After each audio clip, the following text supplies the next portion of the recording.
My बाबू दाई दादा गो बाबा और गोड़म हड़ाम गोड़म बुड़ी जोतो को गे सगुन 2024 रे जोतो को गे सगुन दाराम। तो गाते को नवा साल साथ साथे इहो मिटन नवा रसिका बेना सनाइन कना।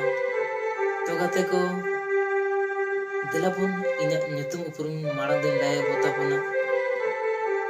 इन्या nyutum दो हुई कना मदन मुर्मू, आतु कोरचे टोला कासिडी, पोस्ट ऑफिस चितमु, PS Kotshila, district Purulia, west Bengal.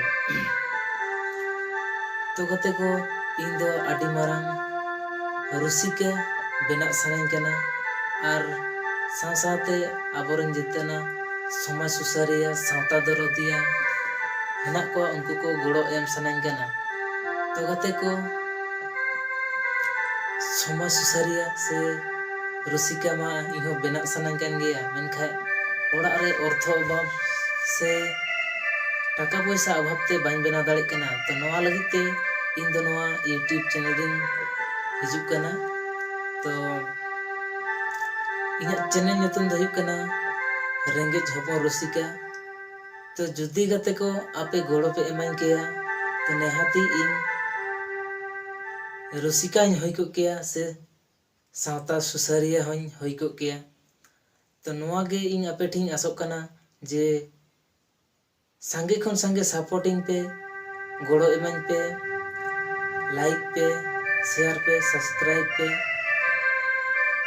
तारपरे नवा चैनल रे नौका के वीडियो हिजुक तिगे ताहेना एने सेरें लाइल लाक्चार आरिचाली अबुआ देवा सेवा नवा को निये तिगे इन वीडियो ᱧᱟᱜᱩᱭ ताबोना।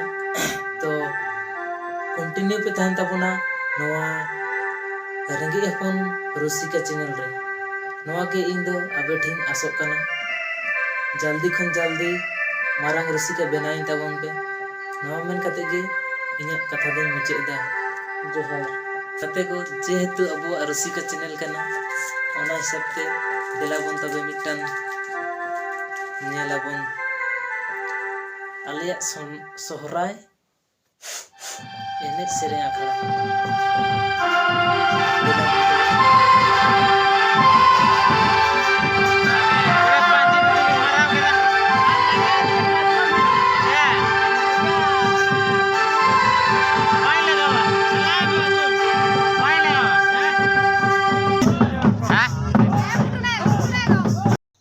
तो गाते को इन जुदी गोड़ो एम सनाय पे तो दया कते नवा चैनल रे वीडियो पे नेला और लाइक शेयर कमेंट और सब्सक्राइब करन पे।